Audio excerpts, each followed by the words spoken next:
तो अब समय है डिजिटल आजादी के वन ऑफ द बेस्ट रचयिता से मिलने का, जिनका नाम है अंजलि विराट। Hello sir.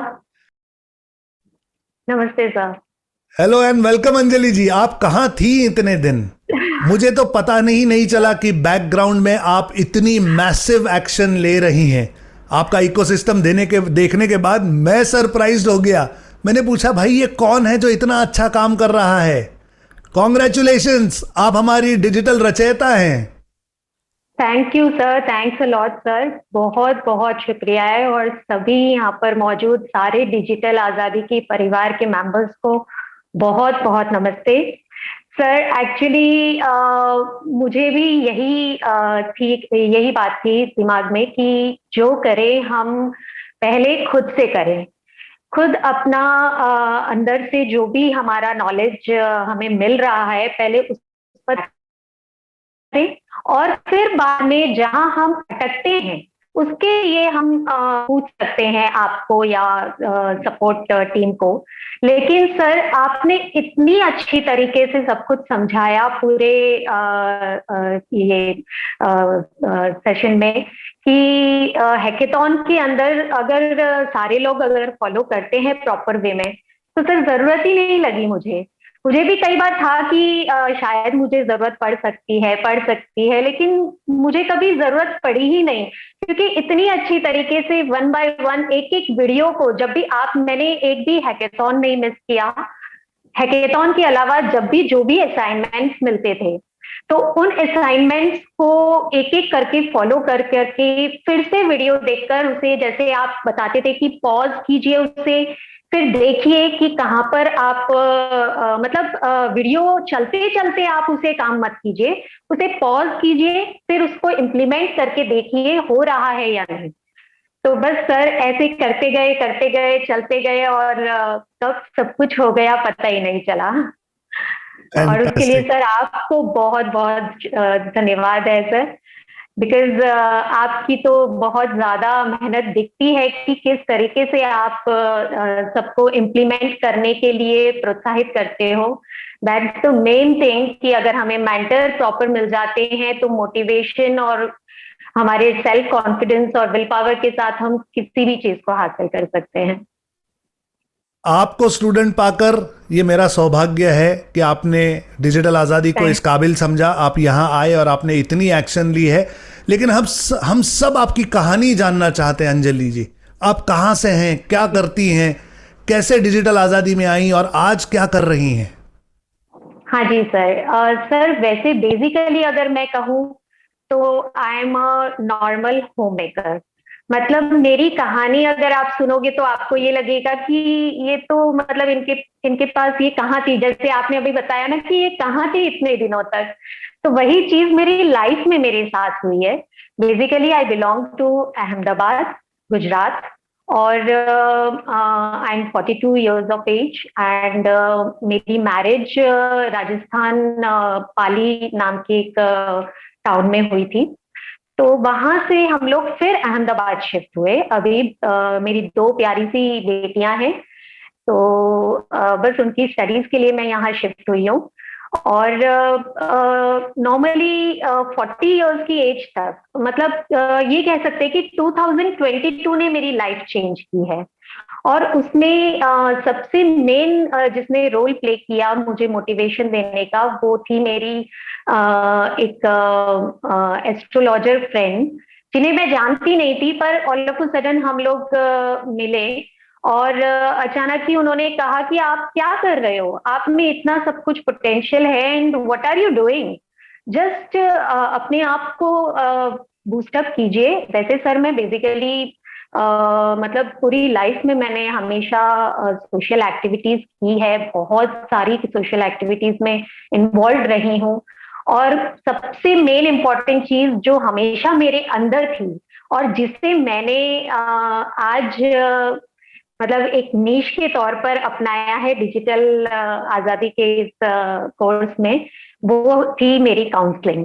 क्योंकि हमेशा से मुझे काफी लोग बोलते थे कि आपकी बोली से हम बहुत प्रभावित होते हैं और हमें आपके पास बैठकर आपको सुनने मात्र से ही हमारी काफी सारी प्रॉब्लम सॉल्व हो जाती है।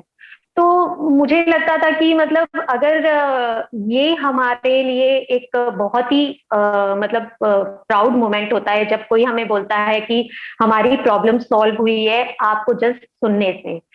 तो यहाँ पर मेरी वो फ्रेंड ने मुझे गाइड किया कि क्यों ना आप इसे अपना एक प्रोफेशन बना लो। तो सर मैंने अपना जो जर्नी है काउंसलिंग की वो अभी जस्ट 8 to 9 months पहले ही शुरू की है। बेसिकली मैं I am certified child and career counsellor. मैंने वाह। चाइल्ड काउंसलिंग की है काउंसिल इंडिया से, जो कि बहुत ही अच्छे लेवल पर है, अमेरिकन रिकॉग्नाइज्ड है। और फिर मैंने एक और मेंटर सर को ज्वाइन किया था डीएमआईटी सीखने के लिए। दिस इज डर्मेटोग्लाइफिक टेस्ट, जो कि मुझे लगता था कि बच्चों से रिलेटेड और पेरेंट्स से रिलेटेड बहुत ही इंपॉर्टेंट चीज है, बच्चों के कैरियर के काउंसलिंग में बहुत ज्यादा हेल्पफुल होती है। तो वहां भी मैंने कोर्स स्टार्ट किया after completing my child counselling. मैंने ये कैरियर काउंसलिंग स्टार्ट किया।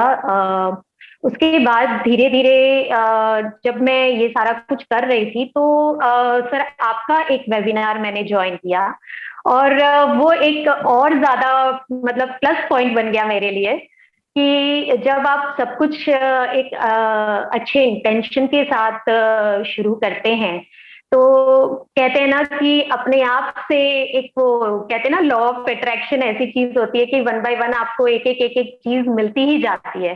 बस वही चीजें मेरे साथ होने लग गई कि पहले मैंने चाइल्ड काउंसलिंग किया, आफ्टर दैट कैरियर काउंसलिंग हुआ एंड आफ्टर दैट उन सबको इम्प्लीमेंट करने के लिए एक जगह चाहिए थी, जो कि अभी जो ऑन डिमांड है डिजिटल मार्केटिंग का। तो वो चीज आपका जब मैंने वेबिनार अटेंड किया तब मैंने सर आपको क्वेश्चन आंसर राउंड में पूछा भी था कि क्या काउंसलिंग को एक नीश बनाया जा सकता है। तब आपने मुझे रिप्लाई किया कि यस इट इज पॉसिबल, अगर आप में पूरा डेडिकेशन है तो आप कर सकते हो। और सर उसी वक्त मैंने बिना सोचे समझे आपके कोर्स को ज्वाइन कर लिया था कि अगर है तो लेट्स डू इट।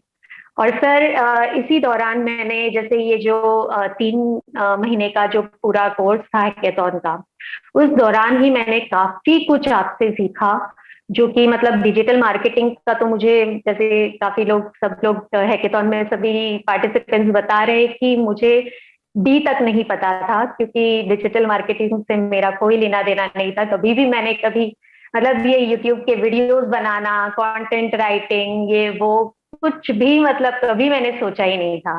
और जब आपने ये सारी एक एक करके चीज बताना स्टार्ट किया तो अंदर से एक कॉन्फिडेंस बिल्डअप हुआ कि नहीं हम एक बार कोशिश तो करें।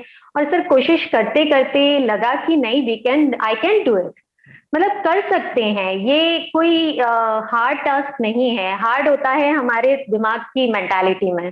सब कुछ हार्ड जो हम बनाते हैं वो हम खुद बनाते हैं, इंटरनली हम दिमागी तौर पे मतलब हर चीज को टफ बनाते हैं, वरना एवरीथिंग इज इजी। जैसे आप बोलते हो ना कि is it easy, is it hard, no it's not hard. Is it easy, yes it's easy, it is possible. वो जो आप जिस तरीके से बोलते हैं ना सर, वही यही ये चीज है कि इट इज वेरी इजी। मतलब सब कुछ हमारी मेंटालिटी पे डिपेंड करता है, हमारे डेडिकेशन पे डिपेंड करता है, हमारे मतलब कितना हम सेल्फ मोटिवेटेड रहते हैं और कितना हार्ड वर्क करते हैं, सब कुछ उसी पे डिपेंड करता है। बस उसी की वजह से आज ये रचयिता का टाइटल जीत पाए हैं। और एक चीज और सर मैं बताना चाहूंगी, जैसे ये जब हैकेथॉन का सब चल रहा था इसी दौरान मैंने एक वीडियो बनाया था जिसमें काउंसलिंग के तौर पर मैंने चाइल्ड काउंसलिंग के लिए पेरेंट्स को काउंसलिंग देने का एक फ्री सेशन अपना एक जो मैंने इकोसिस्टम बनाया है उसमें ग्रुप बनाया है, व्हाट्सएप का ग्रुप। उसमें मैंने ये वीडियोस डाले थे और काफी जगह और भी वीडियोस डाले थे। तो सर मुझे ये फ्री काउंसलिंग में कम से कम मतलब इतने सारे फ्री काउंसलिंग के मतलब पेरेंट्स मिले जिन्होंने ज्वाइन किया। और मतलब मैंने तो सिर्फ उसलिए किया था कि मेरी एक प्रैक्टिस बन सके, because I started now just, मतलब मुझे 8-10 महीने हुए हैं। तो मुझे ये था कि मुझे एक कहते हैं ना, प्रैक्टिस मेक्स मैन परफेक्ट, तो मुझे एक प्रैक्टिस में आना था और डिजिटल मार्केटिंग के अंदर आने के लिए मुझे जूम सेशंस लेना बहुत जरूरी था। तो जूम पे आने के लिए वो कॉन्फिडेंस जो चाहिए था कि वीडियोस के ऊपर आपको कैसे प्रेजेंट करना है। जैसे आपने एक एक चीज बताई थी कि आपको हॉरिजॉन्टली रखना है और एकदम फ्रंट में रखना है, अपना फेस इस तरह से रखना है कि सर कई बार तो आप कॉमेडी भी कर लेते थे कि नोज के होल्स नहीं दिखने चाहिए, नीचे आपका मोबाइल नहीं होना चाहिए जिससे कि आपका मतलब नीचे की ये हड्डपच्ची दिख रही हो या ऐसा कुछ। तो वो एक एक बात सर ध्यान में रखते हुए इस तरह से फॉलो किया। और सर जब मैंने ये जूम सेशंस लिए तो everybody was so much convinced and they like so much. वो लोग मतलब दुआएं देने लगे कि आप इस तरीके से हेल्प कर रहे हो हमें और हमारे प्रॉब्लम्स को सॉल्व कर रहे हो। तो सर इतनी दिल से खुशी होती थी ना कि मतलब रियली में जो आप फर्स्ट बताते थे कि हमें सबसे मेन सेवा पर ध्यान देना चाहिए कि सेवा अगर करोगे तो ऑटोमेटिकली मेवा मिल ही जाएगा। तो सबसे फर्स्ट हम सेवा पे ध्यान दें कि क्या हम किसी को किस तरीके से सेवा दे सकते हैं। और दूसरी बात जो वो आपने जो बताई कि डेली मॉर्निंग एफर्मेशंस और एंजल ये सीक्रेट्स। चेंजेस सीक्रेट ऑडियो सुनना है। तो ये सर मैं डेली, जैसे आपने भी बताया था कि आप खुद भी मॉर्निंग वॉक करते थे और मतलब यहाँ हमारे यहाँ साबरमती नदी के किनारे रिवर फ्रंट बना हुआ है। तो रिवर फ्रंट के वहां पर मैं वॉकिंग करते करते ये डेली सुनती थी और सर इतना मजा आता था कि वो ऑटोमेटिकली अंदर तक उतरता था। तो उसकी एक एक बात, उसमें सबसे इंपॉर्टेंट बात सिर्फ सेवा की मुझे हमेशा लगी, क्योंकि वो मेरे अंदर ऑलरेडी था और उसको और ज्यादा इस ऑडियो ने और आपके इंस्पिरेशन ने और ज्यादा स्ट्रॉन्ग बनाया कि बस सेवा पे ध्यान दीजिए। सेवा करते करते ऑटोमेटिकली मेवा यानी कि हमारा जो हमें अर्निंग्स करनी है वो हमें अर्निंग्स ऑटोमेटिकली धीरे धीरे मिलने लगेगी। और सर अब एट प्रेजेंट मैं फिलहाल तो फिजिकली काफी काउंसलिंग कर रही हूँ और कुछ अर्निंग कर ही रही हूँ।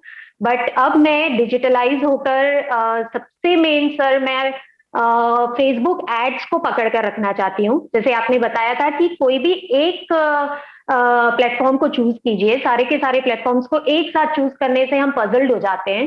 तो मैं फेसबुक एड्स को चूज करना चाहती हूँ और उस पर फोकस करके वहां पर से लीड्स जनरेट करके अपना मतलब ये करना चाहती हूँ, काउंसलिंग का कैरी ऑन रखना चाहती हूँ। 100% बहुत ही आसानी से आप ये सब कुछ कर पाएंगी। I feel you are ready for it. Thank you sir, thank you. Anjali ji, जब आप इस प्रोसेस में से गुजर रही थी हैकाथॉन के, जी सर। क्या कोई उतार चढ़ाव आया, कोई प्रॉब्लम आया, कोई माइंडसेट का इश्यू आया? हमारे स्टूडेंट्स जो अभी हैकाथॉन कर रहे हैं ये जानना चाहते हैं अंजलि जी ने कैसे किया, कौन से टिप्स हैं, क्या ध्यान देना चाहिए, और हमको भी रचेता बनना है।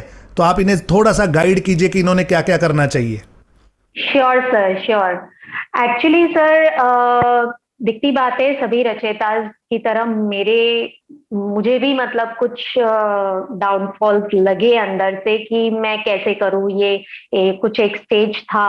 और स्पेशली सबसे पहले तो मुझे ये सोचने में थोड़ा सा वक्त लगा कि मैं डोमेन खरीदूं या ना खरीदूं।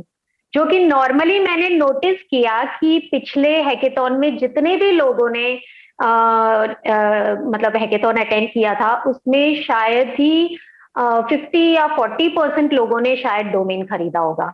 तो जब आप डोमेन नहीं खरीदोगे तो आप वेबसाइट का जो है डिटेलिंग वो आप नहीं समझ पाओगे और वहां से आप अपना इकोसिस्टम क्रिएट नहीं कर पाओगे। तो सबसे पहले नीश को क्लियर कीजिए नीश अगर आपकी क्लियर हो जाती है तो उसके बाद में आप डेफिनेटली डोमेन खरीदिए ही, क्योंकि डोमेन खरीदने के बाद में आपका एक स्ट्रॉन्ग इकोसिस्टम बन जाता है।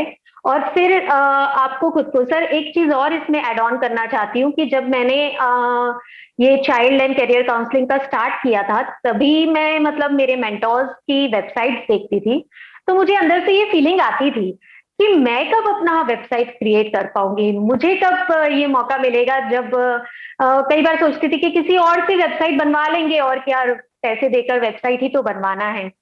लेकिन सर मैं इतनी खुश हुई जब आपने आपका जब मैंने वेबिनार अटेंड किया और आपने जब ये अनाउंस किया कि आप वेबसाइट क्रिएट भी करोगे इस कोर्स में। तो सर मुझे मतलब अंदर से एक घंटी बज गई कि नहीं, बाकी सब चीजें साइड में, मुझे पहले वेबसाइट क्रिएट करनी है अपनी खुद की। और सर मतलब आज वेबसाइट क्रिएट हो चुकी है, तो इतनी ज्यादा खुशी हो रही है सर, मतलब on the top of the world. जो कहते हैं ना कि हम जो चाह रहे हैं वो चीज पूरी हो जाती है, तो बहुत ज्यादा खुशी होती है। तो यहाँ मौजूद सारे डिजिटल आजादी के मेंबर्स को मैं यही कहना चाहती हूँ, जो इस हैकेथॉन में है या जितने भी पिछले हैकेथॉन में या फर्स्ट हैकेथॉन में जो नहीं कर पाए, उनके लिए सिर्फ कुछ स्टेप्स है। पहले निश क्लियर कर लीजिए। निश क्लियर करने के बाद में जो सर असाइनमेंट्स दे रहे हैं, असाइनमेंट्स को हर हफ्ते हफ्ते के हफ्ते मतलब उसको कंप्लीट कीजिए। ऐसा नहीं कि इस हफ्ते अगर असाइनमेंट मिला है तो ठीक है कर लेंगे, नेक्स्ट हफ्ते में उस हफ्ते का असाइनमेंट और फर्स्ट हफ्ते का असाइनमेंट दोनों साथ में कंबाइन हो जाएगा तो आपके लिए बर्डन हो जाएगा। तो हर हफ्ते आप असाइनमेंट कंप्लीट कीजिए, जैसे कि मेरे साथ हुआ था। 9th वीक में मतलब थोड़ा सा पर्सनल इश्यूज की वजह से मैं कुछ 9th वीक और 10th वीक के दौरान ही वेबसाइट क्रिएशन का सारा कुछ चल रहा था। और उस दौरान ही मैं अटेंड, मतलब प्रॉपरली वो अटेंड तो कर लिया है हैकेथॉन, लेकिन मैं उसको इम्प्लीमेंट नहीं कर पाई, तो मैं थोड़ी सी पीछे रह गई।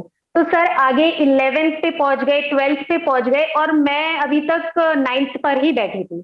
तो एक साथ में मेरे ऊपर इतना बर्डन आ गया था कि मुझे भी याद है कि मैं एक रात, पूरी रात बैठकर मैंने उस वेबसाइट का सारा कुछ देख देख कर, मतलब आंखें ऐसी हो गई थी कि अगले दिन तो सुबह बच्चे बोलने लग गए कि मम्मा क्या हो गया है आपकी आंखों को। तो इतना प्रेशराइज मत दीजिए अपने आप को, ये मेरे साथ हुआ है इसीलिए मैं एक्सपीरियंस अपना शेयर कर रही हूँ कि हर वीक का असाइनमेंट उसी वीक में कंप्लीट कीजिए, उसे कैरी फॉरवर्ड मत कीजिए। और अगर कैरी फॉरवर्ड कर भी रहे हैं किसी कारण से, जैसे मैंने बताया कि मेरी कुछ पर्सनल इश्यूज हो गए थे, तो हो सकता है हम भी कहीं अटक सकते हैं, फैमिली लेकर बैठे हैं और काफी कुछ हमारे भी कुछ पर्सनल होते हैं मैटर्स। तो अगर ऐसा होता भी है तो उसे हर दिन मतलब एक वीक है तो हर दिन उसको डिवाइड कर करके थोड़ा सा एक्स्ट्रा टाइम देकर, जैसे कि 2 घंटे आप दे रहे हो तो सुबह 2 घंटे दे दिए, शाम को 2 घंटे दे दिए, ऐसे करके नेक्स्ट वीक के साथ में फर्स्ट वीक का भी अपना असाइनमेंट कंप्लीट कर लीजिए। वरना वो हो जाएगा कि वही के थर्ड आएगा, फोर्थ आएगा, तब तक आपके दिमाग में ही हो जाएगा छोड़ो ना, ये तो मुझसे नहीं हो रहा है। फिर आपकी मेंटालिटी ऐसी ही हो जाएगी, क्योंकि दिखती बात है जब हम बहुत ज्यादा पीछे हो जाते तो हमारे दिमाग में एक ही बात आती है कि ये तो बहुत आगे निकल गए, अब हम यहाँ तक नहीं पहुंच पाएंगे।